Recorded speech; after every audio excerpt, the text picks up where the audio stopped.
Welcome to Amidon Planet. I'm your host, Joel Amidon. Thank you for joining me on this never-ending quest to learn how to teach better. I know there's a lot of options out there for podcasts, and I'm appreciative that you hit play on this episode. So, speaking of this episode, today on episode 85 of the podcast is Dr. Jeramy Wallace and Dr. Jeremiah Sims, who authored The White Educator's Guide to Equity, Teaching for Justice in Community Colleges. Some of you that are familiar with the podcast are familiar with the name Dr. Jeremiah Sims. He's been on twice before talking about the impact framework. We talked about ideal fellows. And today he joins us with his co-author, and Jeramy Wallace, who took the lead on this book, The White Educator's Guide to Equity. And Jeramy Wallace is Associate Professor of English at the College of San Mateo in California. And he and Jeremiah have teamed up before to author Minding the Obligation Gap in Community Colleges and Beyond, Theory and Practice in Achieving Educational Equity. And again, we've met Jeremiah Sims before in previous episodes of the podcast, so he's no stranger to Amidon Planet. He's the principal consultant of Rooted in Love and founding director, lead teacher of Initiative in Diversity, Equity, Anti-Racism, and Leadership. Again, IDEAL. Those ideal fellows, again, look back at one of our previous episodes. Again, there'll be links in the show notes. He is a series editor of Educational Equity in Community Colleges, which is what this book is a part of, and author of Revolutionary STEM Education and co-author of Minding the Obligation Gap in Community Colleges and Beyond with Jeremy. So they've worked together at the College of San Mateo. They've wrote together, and it's just a privilege to be able to have them on the podcast together to talk about this new book. And so, as always, when we talk about a book, we want you to know that we're not going to be able to communicate the whole value of The White Educator's Guide to Equity. I got a little peek at it in advance of this episode, and I was just like, well, I got to highlight that. Don't have enough time to talk about this. I mean, I'm just highlighting and I'm making notes. There's just so much value in this book. I think really, and I think it comes across in the episode, there's a really great balance of theory and practice. So, enough theory so like we can get deep into it, like of the why, what we're doing, but then also to see the how. And Jeremy and Jeremiah do a really good job of putting both those things out there. And there's a lot in the book. And I'm glad that they took the opportunity to put what they knew into it and were able to share it with the world. And books are gifts. I mean, when you think about like the price of a book and like how much knowledge and of that someone is bestowing upon you through, I love books. Anyway, we're not going to be able to capture the whole value of the book. And even if we did, it'd be from our perspective. So in other words, if you like what you hear, get the book for yourself. So the book is set to be released less than 1 week after this podcast is published. So I posted links in the show notes to bookshop.org, which is a website committed to helping local independent bookstores thrive in the age of e-commerce. So you can navigate to amidonplanet.com/episode 85 for those links. And if you purchase the book, there will not only support local booksellers, but also the production costs of the Amidon Planet podcast. Better yet, though, support your local businesses. Wander down to your local bookseller. We've got a great one here in Oxford, Square Books, and pick up a copy. If they don't have it on the shelves, just ask them, hey, can you order this? And more than likely they can. So that's what's awesome about those local booksellers. And again, those are your neighbors. So we like to support them. All right. So there's so much in this episode, didn't want to take too much time.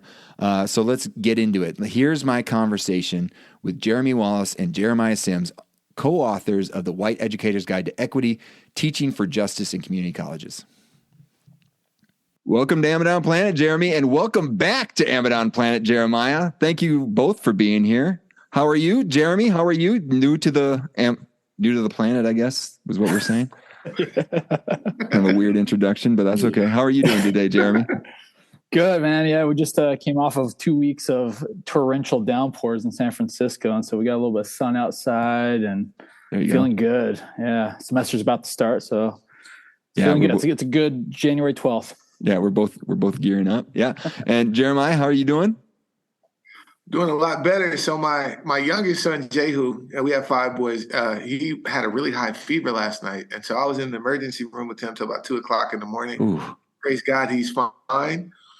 He just needed some Tylenol. And then I'm up north. I'm about 3 hours from Jeremy now. But it's storming up here too in California. Yeah. We haven't had rain like this in a long time. So I I've been blessed to be in a position to have two houses. We live in a house and then we have an Airbnb house.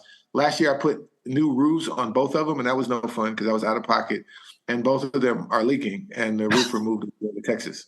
Oh. So, but God is still good, and we're happy, and we'll get it taken care of. It just was a lot happening at one time, but I'm happy to be here.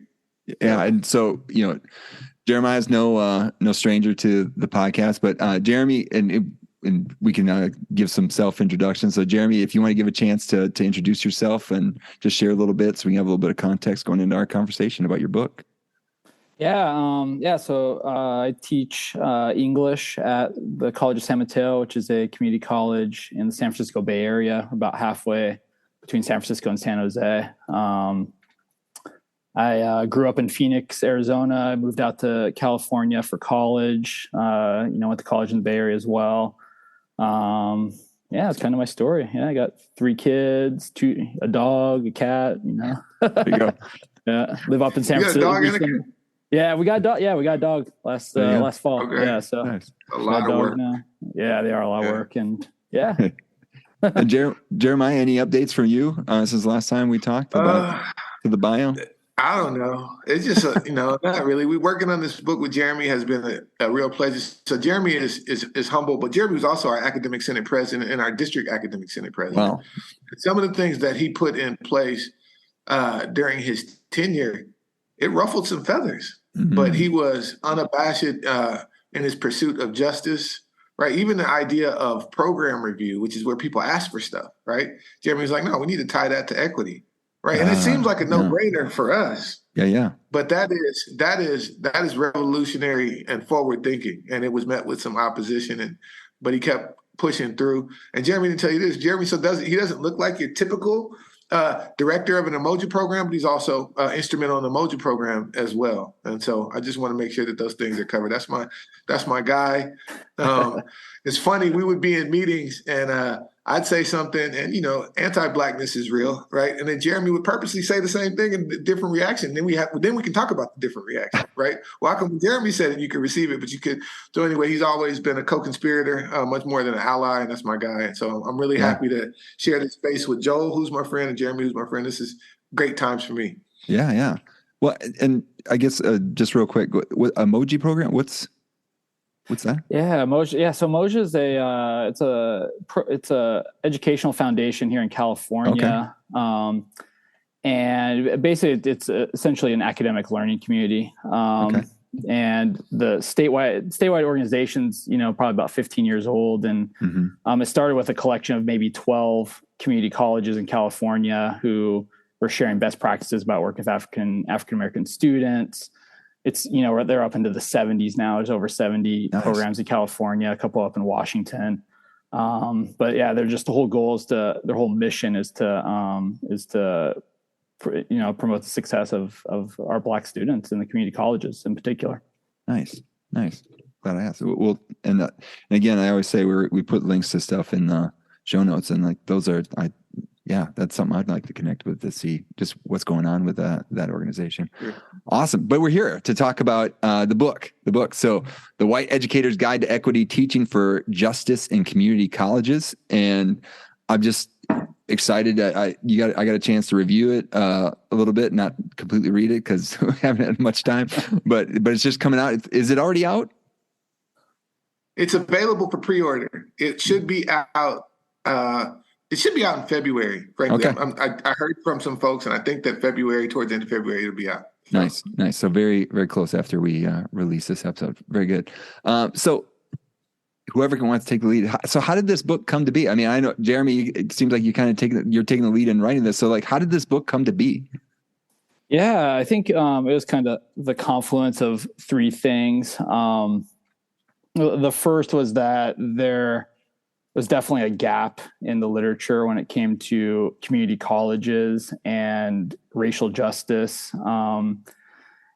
with the exception of like a couple of the publications and books that, Dr. Wood has come out with and Dr. Harris. But by and large, there's not a lot of literature out there about how to work with students of color, especially for white educators. So actually what ended up happening is that, several years ago, I actually started a blog on my website that was just kind of my experiences, some of the practices that I found were effective in the classroom. A lot of those blog posts actually ended up becoming content for the book itself. So there's that piece, just kind of like a gap in the literature. Also, just a lot of our colleagues at CSM at College of San Mateo just asking like, "Hey, Jeremy, do you have resource for this?" Or like, "What do I do with this?" Like, this happened. What do I do? And so, Jeremiah laughed because he was probably got 10 times as many questions as I got, right? So a lot of people were really interested in this topic. And then finally, I think it was just a really good follow-up to our book, Minding the Obligation Gap, which really kind of focused on racial justice at an institutional level, with a big focus on leadership and programming, professional development. So I felt like, going from the institutional level down into the classroom felt like the next evolution of this book series. Yeah. Well, Jeremiah, you're the editor of this series and you contribute to this book as well. So how did this come to be from your perspective? So in Minding the Obligation Gap, right? Minding the Obligation Gap for, a lot of reasons was the why of the work. And we'd like to feel like, I know, Joel, you would like to feel like this, Jeremy and I as well, that we're past the why, but we're not. Right? There it is, right? We still have to have a lot of conversations about why this work is necessary, because there are people who are just in a place. So there's something that's not in this book, but I heard about this, and I want to recommend this book. The author's name is Grant, and it's called Think Again. And he talks about something called Anton syndrome, right? And so Anton syndrome is people who have a degenerative eye disease, but they're unable, or they're otherwise cognitively okay, but they're unable or unwilling to recognize that they're going blind, right? And so they will continue. So it talked about a story of a woman who would continue to navigate her house. She bumped into the same things over and over again because she refused help. She just said that it's too dark. We need to turn up the lights. So she was actually blind to her own blindness. That's what Anton syndrome means. It means you're blind to your own blindness. And so we can talk about blind spots, right? And having conversations about blind spots is only a kind of, if we're being honest, superficial, right? Because people have to recognize that they're even blind to their blind spots in the first place. And so we felt like drilling down, and in Minding the Obligation Gap, there's a chapter called the Pedagogy Gap, right? And so this is kind of the outgrowth of that kind of work, right? It's one thing to tell people you need to be better educators. It's another thing altogether to help folks put that into practice, right? Or praxis, right? And so, I think a lot of it for me, the part that I contributed was fueled by what Fred Hampton said, right? Former chairman of the Black Panther Party of Self-Defense in Chicago. He said, listen, theory is cool, right? You know this quote, Jeremy, but theory without practice ain't, and it's an S word that ends with a T. I'm not going to say it, but that's the reality, right? You can help people understand why they need to be better, but I think about it like a foot race.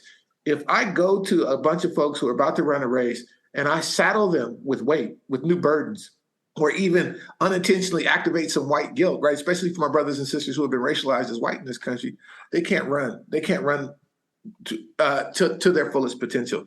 And so the goal is to help them understand that there's a race. There are things that you need to carry, but here's how you do it. And so this is not the only way to do it, and it's not necessarily exhaustive, but it's one of the ways. It's a guide, right? And so anytime you're looking at something like navigating a national park, I remember we went to Zion National Park a few years ago.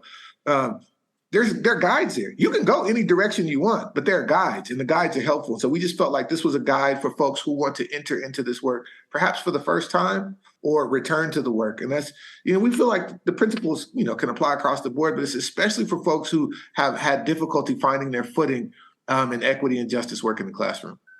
Nice. Well, in the way that you've structured the book, so maybe, Jeremy, you can dive into that, like the general format of the book and how you see readers engaging with it. Because, I like the way you've structured it with how you put the chapters and things. I don't know, can you give some insight into that? Yeah. So I ended up dividing the book into two parts. The first part of the book is really kind of focused on like kind of the inner work, right? So it's what Rhonda McGee, who's a professor up at USF, would call the inner work of racial justice, right? I realized as I was starting to write the book that you can't just walk into a classroom and change your curriculum, change the activities you use in class. Like there's no world where you can simply take tools into a classroom and achieve justice and equity, right? So the first part of the book's really like what the kind of the work of, looking in the mirror, right? Understanding your implicit biases, any kind of racist ideas or actions that you are kind of complicit in, understanding those, kind of trying to break them down, trying to critique them, trying to work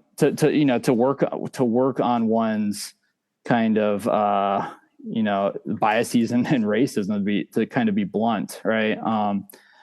And then it kind of goes into part two, which is like probably the meat of it, which is like, this is like, these are the different types of pedagogies that you can use in the classroom. These are the different types of things you can do to your curriculum, right? Because I think and Jeremiah, I know can speak to this as well, but I see too many white educators who walk into a classroom and, they'll add a book by like a Black author, right? Or they'll do check the box, right? Yeah.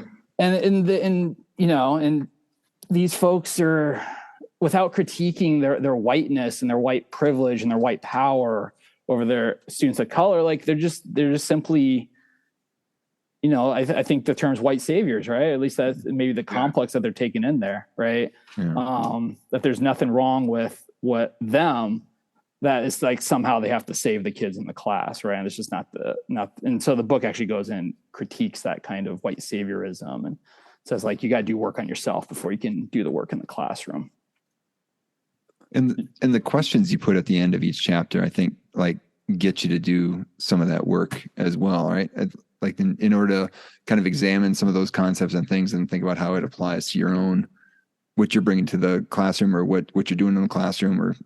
Yeah, absolutely. Yeah. So, and I think that's part of the series as well, right? So each chapter ends with a short synopsis, keywords, and of course, like reflective questions that kind of encourage the reader to kind of think about the concepts that they read about in the chapter and how to apply those to themselves, to their classroom, right, to their curriculum. The other piece of it is that the book is very heavy on theory as well. Like I kind of resist this like notion that community college educators don't want to kind of wrestle with theory. I know there's a lot of like teaching guides out there where it's just like this, it's a very like, this is what you do. Here's a sample syllabus, like put your stuff in there, take it to class, right? Here's an activity you can do. And that's, it's pretty reductive and a little insulting, I think, for the professionals that work in our community colleges. So I did want to give the readers kind of the theory behind a lot of the practices that they're going to be using in the classroom. And then throughout the book, you'll find a lot of what we're calling practicums or practica. So the actual stuff that the readers can take into the classroom, right? Ways to adjust the curriculum, activities to use.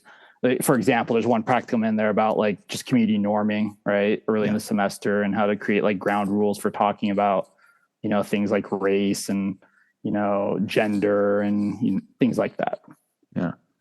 And I saw like I think close to there was about think about what's in a syllabus, right? Yep. Even just as practical as a syllabus, and thinking about how you can make that a more approachable thing to, even because a lot of times those syllabi are being just handed down the path if it's a pre-existing course, and like you're not questioning. And that's, it kind of goes back to some of those, like the story of we use the metaphor of the 6'2" people at the beginning of the book, Jeremiah, like talking about it's a whole world built for folks that are 6'2", and if we just keep perpetuating that, even though the original folks are not there, and you think like, well, this syllabus, like what exists within it, and am I just putting some band-aids on it, like you're saying, Jeremy, like just we'll just insert this reading, and then this is a great syllabas now, versus like no, let's really interrogate it and think, it's culturally relevant, right? Yeah. We're good now.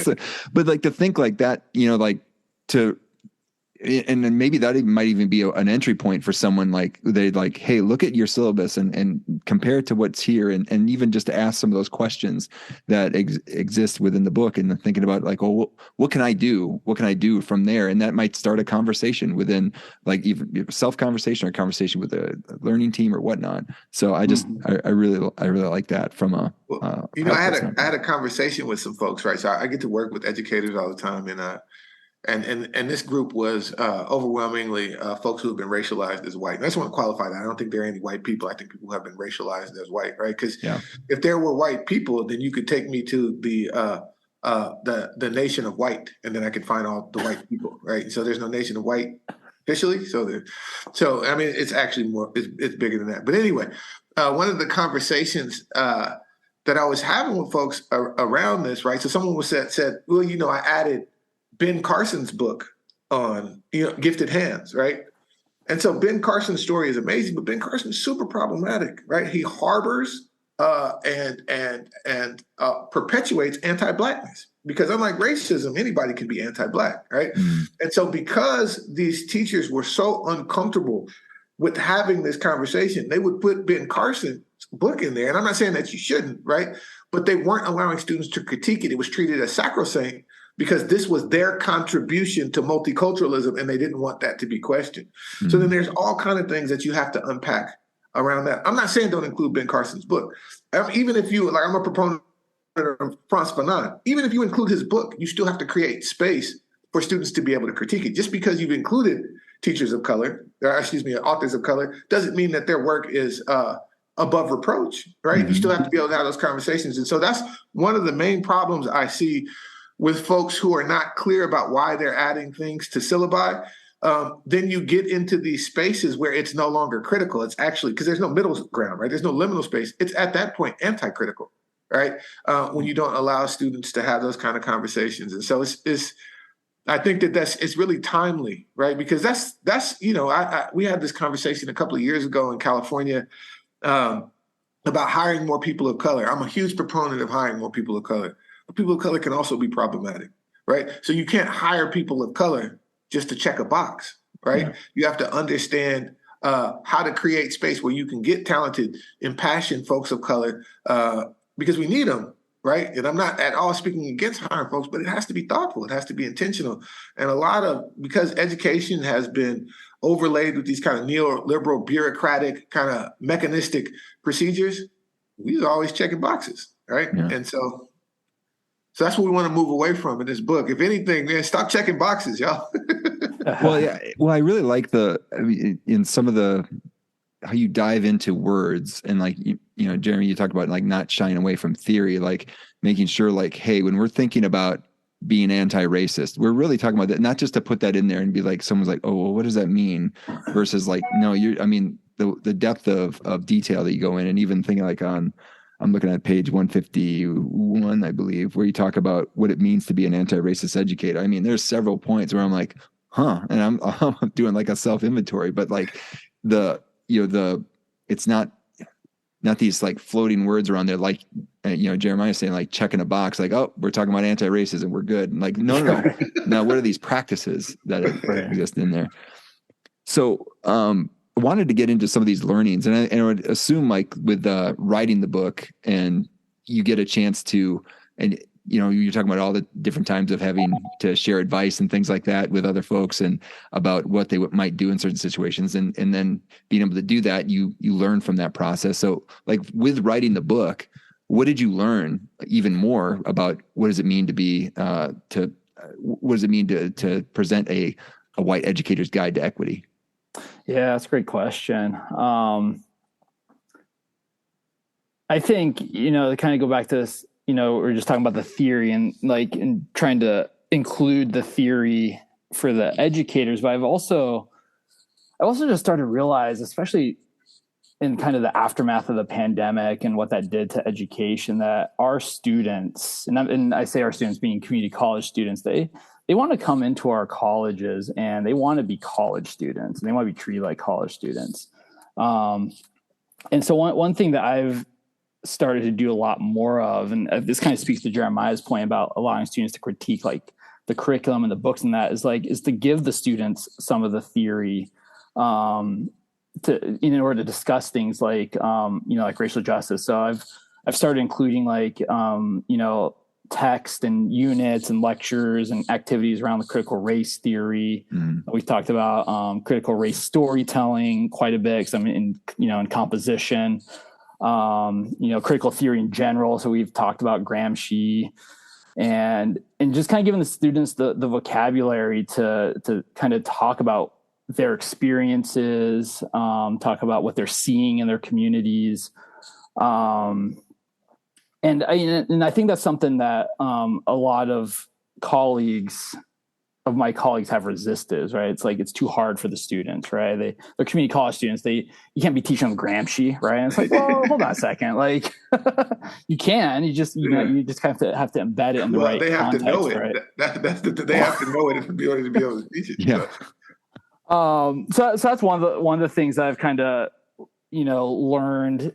I've become very interested in, book idea for us coming up, Jeremiah, is just like, I've become very interested in the stigma around community colleges and about how race plays a role in that, right? Because I don't think, and I need to do more research, but I don't feel like the stigma existed in the 1940s and 1950s. Like, my kind of preliminary thesis is that once the community colleges started to diversify, right, especially in like Texas and California, I bet the community colleges in Mississippi are very diverse and probably majority students of color, right? I have a feeling that once community colleges started diversifying, started becoming majority students of color, that's when the stigma started to pop up, right? And and so, like, one of my goals is, like, when I'm in a classroom full of, in my Moja class full of African American students, but just in even just a general population class, majority students of color, I asked them, like, let's think about, like, why it's stigmatized for you to be sitting in this classroom, right? And so that's kind of like the launching off point for these ideas about critical theory and critical race theory, and it's been interesting. It's not just stigmatized; that's intentional, right? I know that, right? It's intentional. So when so I don't know if you know this, in California, Joe, 77% of all first and family Black students to go to college start their college journey in community college. 80% of Latinx students, 67% of, and this is as of like 2018, the numbers may be different now, but 67% of Asian Pacific Islander students, right? And so the students that we talk about who are first and family to go to college, they're going to community college first, right? That's where they're going. And so in this kind of racialized capitalistic, and we talk about racialized capitalism in the book, and this kind of racialized capitalistic, and so the way that it works, right? In order for capitalism to work, you have to be able to accrue surplus value, right? So in order to accrue surplus value, that means that you have to pay someone less than what it is that they produce, right? So in racialized capitalism, certain groups of people have been prefigured as sites of corporeal surplus value extraction. That means that their bodies, their souls, their spirits are spaces where surplus value can be extracted. In this country, those people are overwhelmingly women, overwhelmingly Black and brown, right? So that's what it looks like. So community colleges, right, were then considered to be places that could replicate automatons, right? People who could go into spaces and be workers so that they could feed these kind of capitalist endeavors. And again, in this country, there's no separation between white supremacy and capitalism. They've always been in this kind of incestuous relationship, right? Where I would argue racialized capitalism birthed white supremacy, but then they got married and then they had a progeny, which was racism, anti-Blackness, all these other isms, right? And so you're not, it's not happenstantial that there's a stigma associated with community college that is wholly intentional. And that's one of the things that we try to unearth in this book as well. Look, brilliant people have spent years trying to fix the system, the educational system. But there's a problem. What's the inherent problem with that? You two are brilliant folks. It's not broken. You can't fix something that's not broken. It's working the way that it was designed. So that's one of the things that we're trying to make plain in this book as well. Yeah. Well, I'm going to throw that same question at you, Jeremiah. I mean, with you had put your chapters together too. Like in your writing, like what did you glean? What are some lessons that you learned in gleaning and putting that content together? So one of the things, I think we talked about this before, Joel, is that I just felt like because I got Jeramy, right? So Jeramy was a problem for everybody else because Jeramy was ready to run. I was the director of equity at the college. Like Jeramy's like, okay, man, we're talking about this. Let's go talk about it. So I'm like, okay, this is what faculty is ready to do. But it turned out there's only one Jeramy, right? Go figure. And there are other folks who are interested in doing this work as well, right? But the reality was, folks were too injured by whatever it is, whether it became cancel culture or wokeness, right? Who mirror, mirror on the wall. Sean Ginwright talks about this book in the 4 Pivots. Got to check that out. Mirror, mirror on the wall. Who's the wokest of them all, right? And how problematic that kind of thinking is. And so there were, because nothing moves forward. If folks of color could fix these issues all by ourselves, right? Wholly, right? And I'm not trying to be reductive. We have been, right? Enslaved people weren't free. They fought for their freedom, right? So I want to be very clear about that. But it takes cross-racial solidarity in order to really move the needle. And so in order to have my white brothers and sisters ready to commit to this work, I had to stop trying to make them run and realize that they were in an injurious state, right? And I couldn't deny that. Even if I felt like it was catalyzed by white guilt, and maybe they shouldn't feel that way. It doesn't matter. They still felt that way. And so that's what I learned in writing the book, is that we had to have conversations where people could find a footing. You can't race if you can't find your footing, right? And it's not really a sprint. It's a marathon. But irrespective, right, of the distance of the race and how long people are committed to running, right, they needed to be in a place where they felt like they could do the work. And so that, for me, was what kind of led to the way that I constructed my contributions to the book. The epilogue, talks about a program that we talked about several times. Joel is bringing us to Ole Miss so we can talk about the IDEAL program. Real quick for folks who haven't heard it already, it's the Initiative in Diversity, Equity, Anti-Racism, and Leadership. As a matter of fact, I should get you to speak to the group. We're about to start our 4th iteration in a couple of weeks. And so it's a program that serves community college students, teaches them how to do anti-racist policy work, and also do a lot of introspective, reflective work on how they negotiate the world. So saying all that to say, that program showed me, and I know this spiritually, right? I didn't know this practically. It showed me the power of love and how love can change people. And I'm not saying, you have to love every individual student, but what I'm saying is that you have to love justice. And if you love justice, it changes the way you comport yourself when working with people who are under your care. And so that is how that was reflective for me. That was what I learned. I learned that you could actually operationalize radical love. I didn't know that. Turns out it's really, really awesome.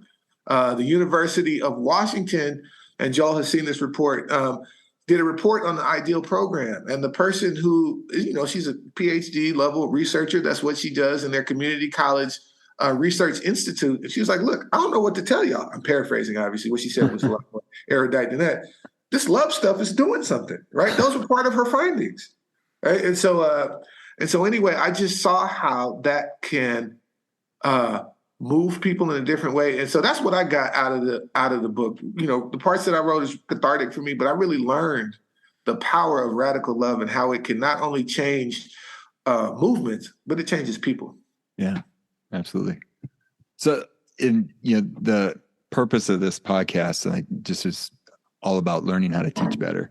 And so obviously this book, I think, helps people learn how to teach better, but anything you want to highlight from the book that's like, hey, if there's one thing that even I keep going back to, it's this thing, if we haven't mentioned it yet, about how to teach better. And given I love how you talk about, we're not going for equity, but we're centering on, I'm missing the words, but you got it. Justice, going right? for equity, but centering on justice, right? Yeah. So, and I like how both those words are in the title, but anything that you'd want to highlight from the book about lessons that are for learning how to teach better. Jeramy, you got anything you want to highlight? Yeah, I mean, the thing that I would want to highlight is actually not even one of the teaching strategies. It's one of the strategies in part 1.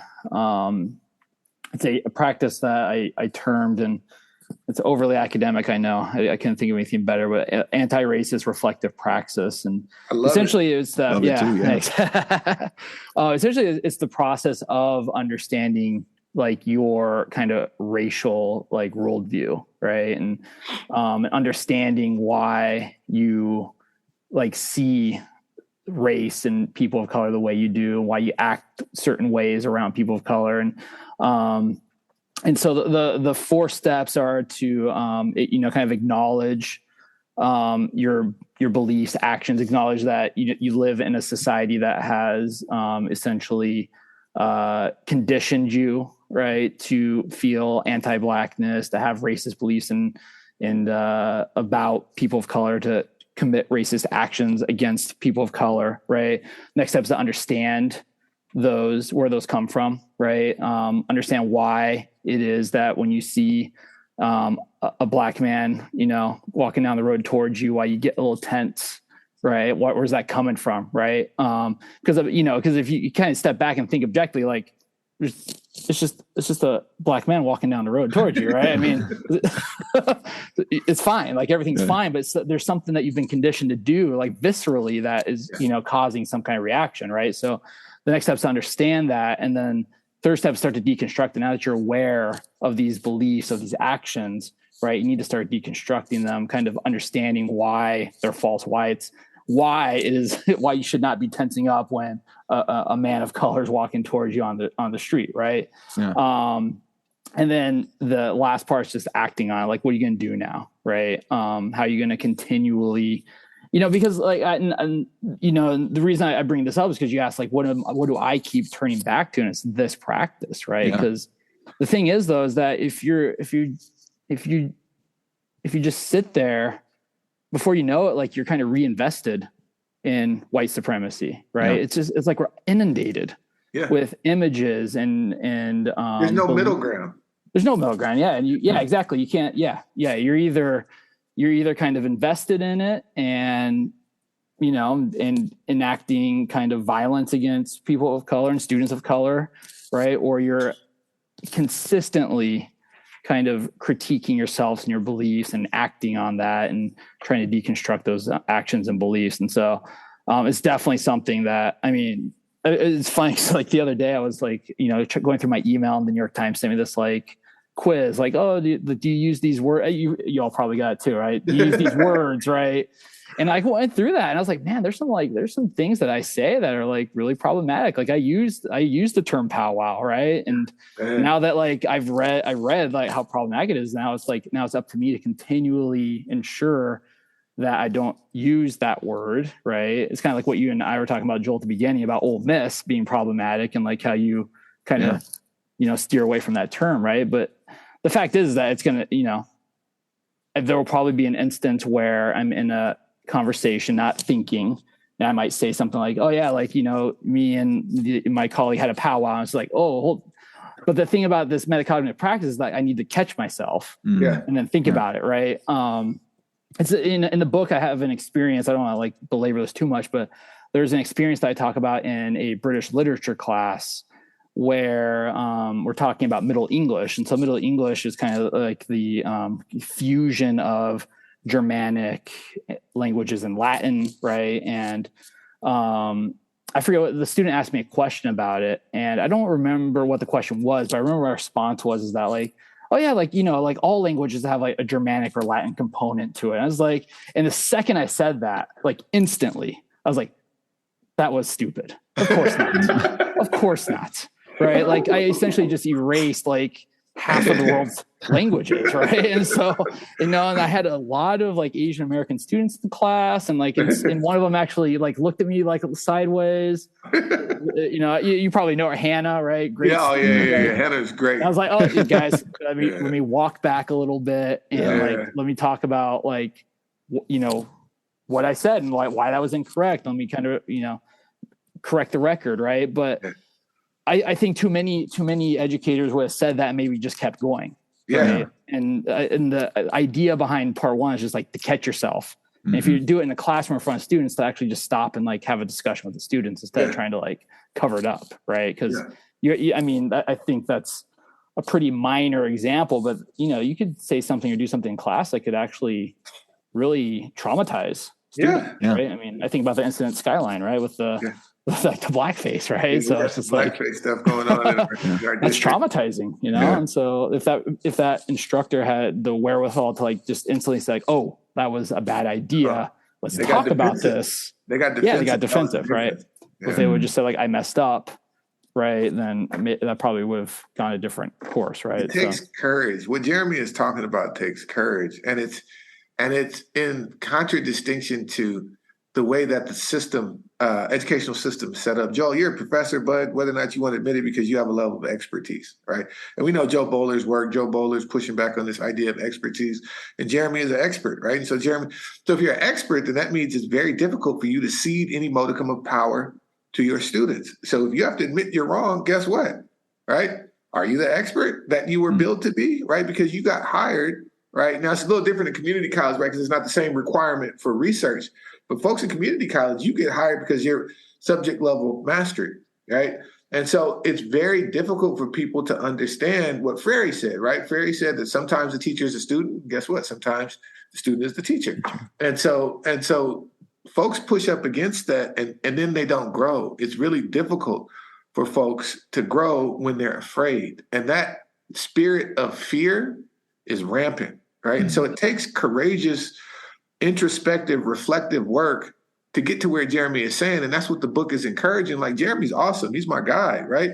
But there are other people who can do the same things. There are other white educators that can do what you two are willing to do, right? But you just got to be willing to say, look, man, I wasn't right this time. Let's talk about what happened.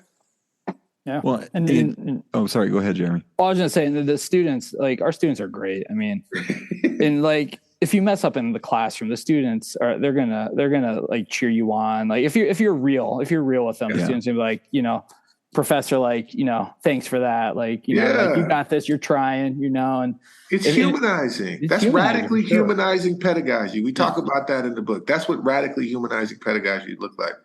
What were you going to say, Joe? Well, I was going to say, I mean, because you talked about love, and love is an action. And then, Jeramy, you lay out these, these things that you do to the anti-racist reflective praxis. And then talking about the process that you just went through within your own classroom where, you made a mistake and said something, and then you were able to recall. I mean, like, you're loving on your students, and and also showing like, I'm loving enough to work on myself because I made a mistake, but I'm willing to own up to it. And let's keep, because as soon as as you said, as soon as we stop moving forward, then we're back. There's no middle ground here. That's self-love too, right? No. That's what Gary Howard talked about in his book many years ago, right? That me and Jeramy looked at. You can't teach what you don't know. He was talking all about white educators, and you got to love yourself too, man. If you are living in a place where you are ashamed of everything. See, that's the thing. Like, white guilt. I was talking to a group of folks right before this conversation about, because I'm going to have a conversation with a bunch of educators who are racialized as white about anti-Blackness, how to identify and work to rid themselves of anti-Blackness. And I used to be someone who was on campus preaching the gospel all the time, the gospel of Jesus Christ, right? The word gospel just means good news. And there are always people who are there with this fire and brimstone gospel too, right? So fire and brimstone, I know Joe knows what this is. Fire and brimstone, if you don't convert right now, you're going to hell, buddy, right? And that's how nobody gets saved from a fire and brimstone gospel. They may get scared. Yeah. They may change momentarily, but that doesn't work because that's not love changes people. Fear stultifies people, right? Mm-hmm. And so the idea is, look, man, you can do this work. It's within you to do it. Right? It's within you to be introspective. It's within you to be reflective. Not everybody's in the same place, but you have the capability of doing it. And so the goal is always to create space where you are not putting burdens on people that are too great for them to handle, right? And so when people start to feel guilty about being white, right, or guilty, right, those types of things. I'm not saying that people don't need to wrestle with that. People absolutely need to. People who are beneficiaries of white supremacy, just like I'm a beneficiary of cis heteropatriarchy, I have to wrestle with those things, right? Mm-hmm. I have to in order to be an ally, in order to be a co-conspirator. I'm not exculpating anyone, but I'm saying if you get stuck in a space where you can't move forward because of that guilt, it's because you don't care about the work. You just care about yourself, right? And how it makes you feel. So until you're able to get past that, it's very difficult to move forward. And so the goal is like, look, you can do it. That's why I said that several times, right? You can do this work, and the time is now, and you can do it. And I believe it because I've seen it. So you can do this work. I mean, that kind of seems like that's the anti-racist growth mindset, kind of in right. Like, you can do this work. You can. Right. But you got to be brave. You got to be brave, and it's not. And our goal, and I don't speak for Jeremy, but I know we've had many conversations. Like, the goal is not to make people feel dejected, right? We're trying to encourage people. Look, it's necessary work. Somebody has to do it, and you're that somebody. So here's how you get started. Yeah. And so now then, after having those conversations, right, people have to decide whether or not they want to do it. So if people opt out, they opt out, but it's not because they weren't invited into the space. Nice.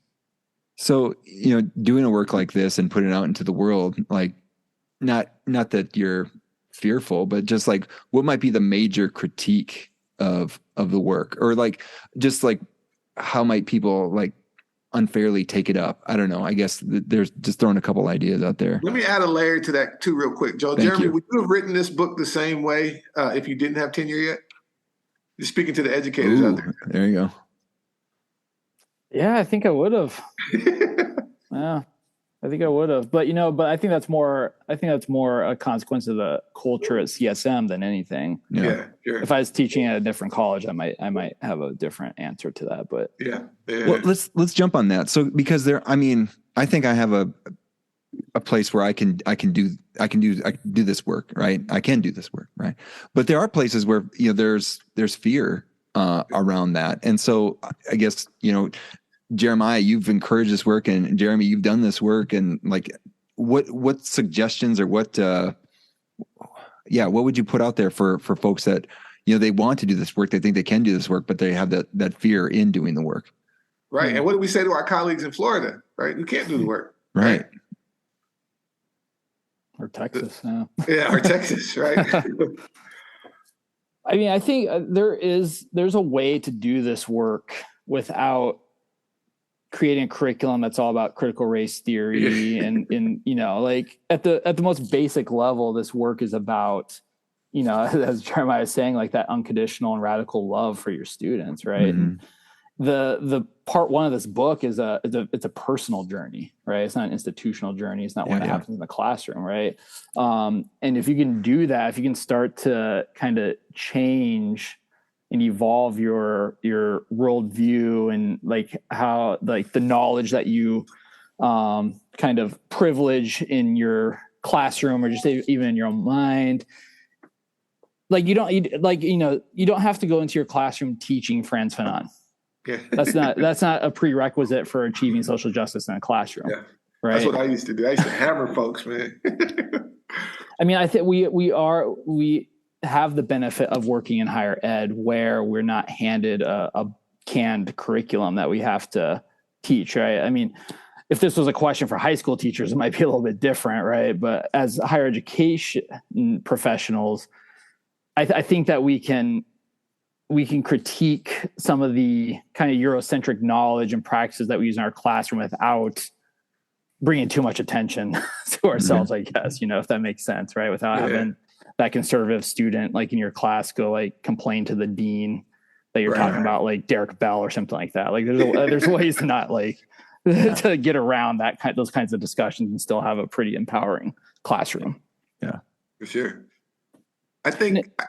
Oh, sorry. Go ahead. Honestly, and the last thing I was going to say is like I've had those conservative students in my classes, and like inviting them into these conversations has been like pretty effective. I mean, like am I changing like their mind? Is this earth shattering for them? Probably not, but I think they're at least leaving my classroom with like 30% more like knowledge on like what race and racism are like in the US and what race relations are like. And, maybe planting a tiny seed that might sprout in 20 years. I don't know, but Well, that's the hope of education anyway, right? Like we just leave these breadcrumbs and hopefully they follow the trail. I actually hate that, but that's the way that education is designed. So there's something real quick I wanted to key in on. And I think that for me, so I didn't have this language. I listened to a podcast the other day, Philosophize This, and they were talking about the life and work of Simone Weil. And so she was a grounded philosopher, right? And so she had a conversation with Simon Bolivar, and they were contemporaries. They were at the same school at the same time. And the question was like, well, how do we aid folks during the revolution? Because the French, things were going on there. And Bolivar said, well, we have to help people realize their ontological existential vocation. Like, what are they fighting for?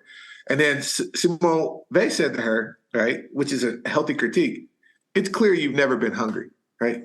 That's not what they needed, right? They needed something much more practical, right? And then it reminds me of this kind of philosophical work of Cornel West, who's, considered in many ways a pragmatic philosopher. And Cornel West said that pragmatism as a kind of philosophical discipline is always looking at ways to create solidarity within catastrophe, right?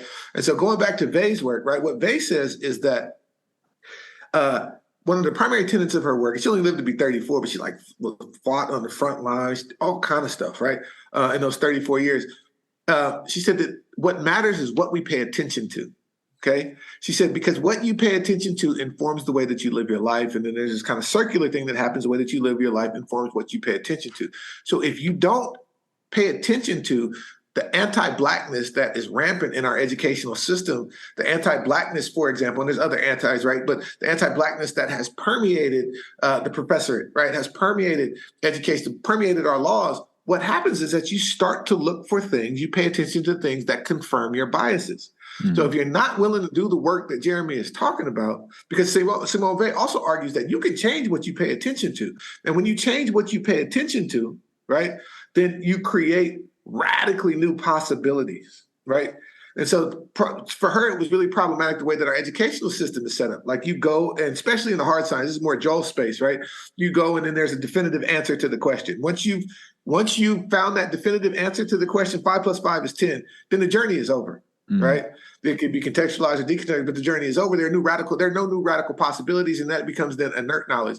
So what she's arguing is that if you pay attention to, why do I have to learn, Joel? Why do I have to have epistemological? Why do I have to learn 5 + 5 is 10? Why is this based on this kind of Grecian idea of alphabetic numbers? Like if I'm able to ask those types of questions, right, when we can get at the nature of knowledge, then radical new possibilities are created. And Freire would argue that's critical education. But if educators are afraid to say, I don't know the answer, when students pose a question, then they're always going to shut off that level of conversation. And it makes it very difficult for the students to find their footing in the class. And it ends up replicating, because this is the thing, and the last thing I'll say about this, you brilliant folks, I respect you a great deal. You're my brothers. You can come to your job and do exactly what's on your job description. And I know that you both are anti-racist, but still be replicating race-based inequity, because that's the way the system is designed. Right. So folks have to pay attention to what it is they're doing, what you all both were mentioning, continuously in order to be different. And so I can jump off my soapbox now. Oh, that's good. That's good. And I want to honor your time here, but I always wanted, with experienced educators, and Jeramy, want to take advantage of your experience here working at the College of San Mateo, but what is and it could be related to the book, could be something else, or it could be something you're reading, could be something you want to try this semester. I know you're about to start a new semester. What is the best thing you've learned to help you teach better lately? Ooh, that's a great question. After I wrote this book, there's a chapter, I forget what chapter number it is, but there's a chapter in there that kind of asks the reader to kind of think about, like, put themselves in the student's shoes and kind of think about what what students of color are going through, as they navigate higher ed. And so it's a chapter about like stereotype threat, microaggressions, things like that.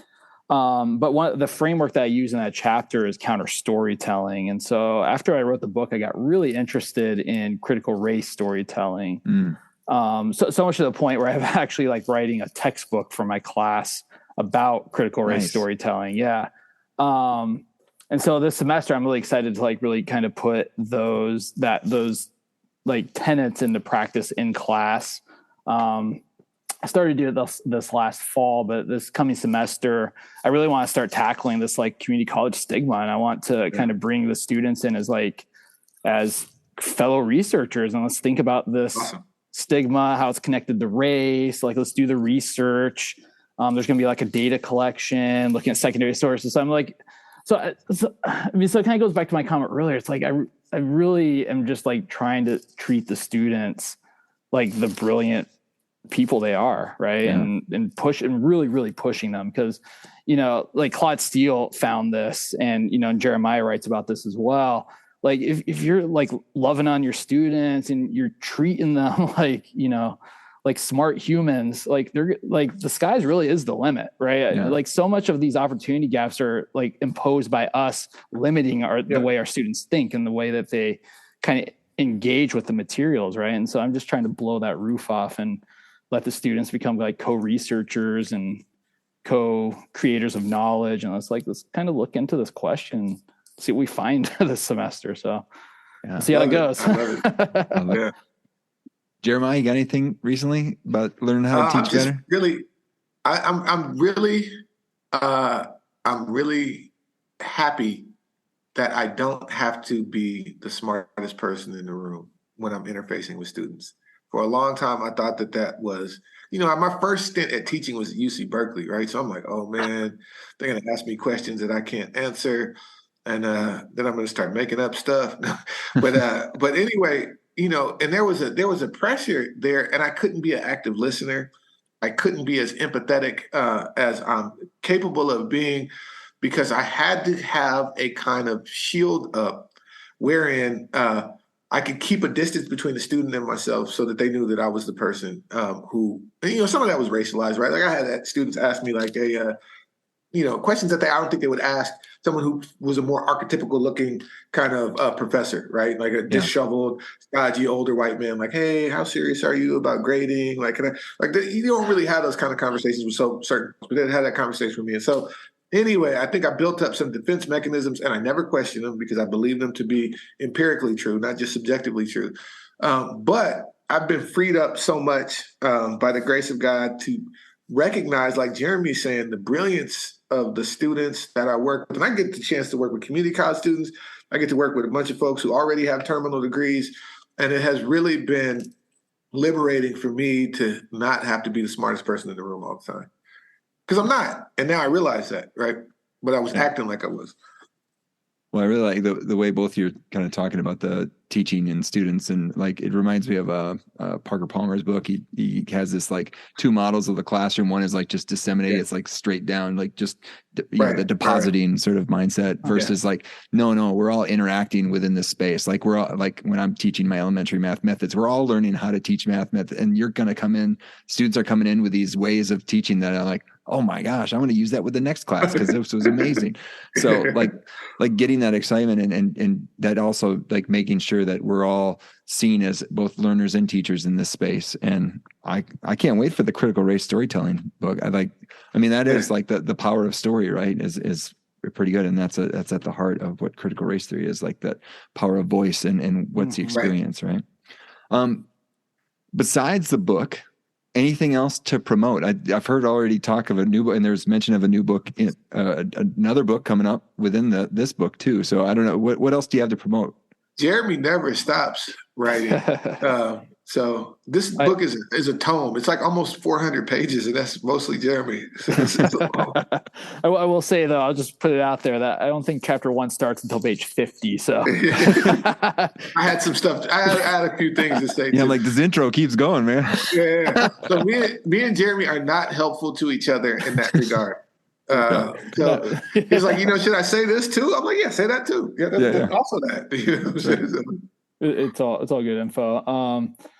For me, the textbook I'm working on is called The People's Stories: Critical Storytelling for Social Justice. Won't be out for a while, but But if you link folks to my website, they can kind of keep an eye on it there.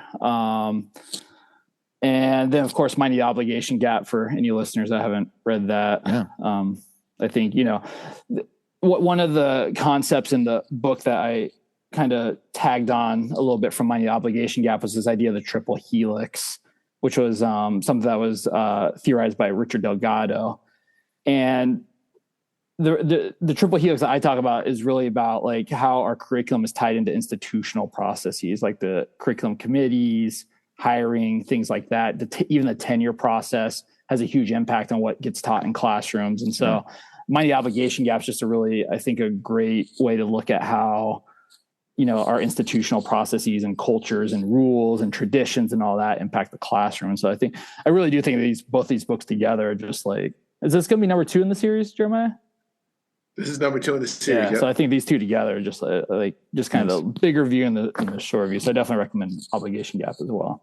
Awesome. Yeah. And we will link to your blog or your website. And then maybe if the textbook comes out, you can come back on the podcast. There we go. And then I have another book I'm working on too. It's called Brother's Gonna Work It Out. And it's radical vulnerability, radical love, and radical healing for Black men. And it talks about the multidimensionality of Black male life. So I'm interviewing all these guys, and then I'm going to put it all together. So that's a little ways out too. But I really thought this concept of multidimensionality with regard to Black lives, because a lot of times Black lives, especially Black male existence, is considered to be monolithic in some respects. Yeah. And so I want to explode that. But it starts right on this kind of cheeky kind of like if you're reading this book to recognize the humanity of Black men, then this is not the book for you, because you should already know that. So I only want people who already know that to read the book. Yeah. And so anyway, so that's the work that I'm undertaking now, because writing is cathartic. So Nice. Well, again, thank you both for being willing to come on. Well, one, thank you for putting work out into the world. This is great work. This is, and again, I like the positivity around the anti-racist growth mindset, and then thinking about, again, the things that I can go into and refer to this. And I know there's community colleges in the title. I do not work at a community college, but I think a lot of it's supposed to be and beyond. So it's supposed to be in community colleges and beyond. So we'll make sure that is there. And I'll underline that it is and beyond, right? Yeah. And there's a lot of value in the book. And again, thank you for putting them out into the world. And again, thank you for sharing your time here on this podcast. My absolute pleasure. Yeah. Thank you for having us, Joel. All right. Not a lot there. That's a lot there. Lots of good stuff.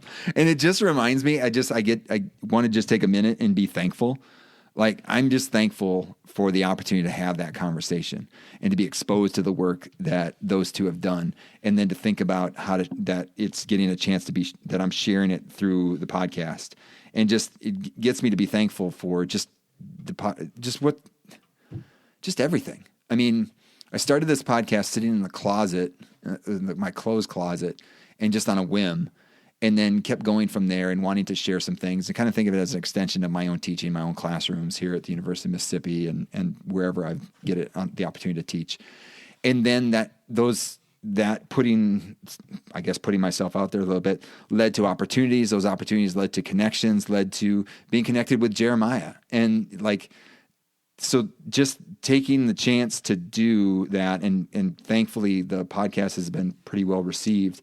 And then that leads to connections and leads to an opportunity where Jeremiah was sought out and said, "Hey, Jeremy and I have a new book and we'd like to talk about it on your podcast." Like, how awesome is that? And just so thankful for this opportunity, so thankful for the opportunity to share. And just, it's good to pause every now and then. And maybe it's just the beginning of a new year or whatnot, but thankful to kind of kick off the new content for this year and being able to share stuff like this. And looking forward to sharing more good stuff. Got some in the can, got some ready to go, got some plans, and just looking forward to more episodes. So thank you for listening. Thank you for all that you do to support the podcast. If you're looking for other ways to support, one, you could share your comments, questions, suggestions to the mailbag at joel@amazonplanet.com. Love to get those and talk about those, kind of tack those on at the end of each episode. Love to get some listener interaction. Again, I hear stuff from folks in different places, either online or in person, and just, love to shout people out or even just to address some things questions around people's minds and kind of curiosities. And let's do it. And let's do it with the mailbag. So again, that's joel@amazonplanet.com. And then if you're looking for other ways to support, you can also subscribe, rate, and review, and share this episode, which will allow more people looking for similar content to find it. You can follow at Amazon Planet on Instagram, Twitter, LinkedIn, or like the Amazon Planet Facebook page. In addition, you can subscribe to the Amazon Planet download, which contains teaching resources and updates from Amazon Planet. And finally, check out the Amazon Planet store or Amazon Planet bookshop. Links are in the footer at AmazonPlanet.com, where your purchases support the production costs of the podcast. Thank you for spending some time on Amazon Planet. Thanks to Jeramy and Jeremiah for sharing their time, expertise, not only here on the podcast, but in the book that they have coming out. Thanks to Matt Middleton for the music in this episode. And finally, thank you to all of you out there learning to teach better and be the good in the world by investing in the lives of others. This world is a better place because you have decided to use the gifts you have been given to serve others. Thank you for all that you do. Peace.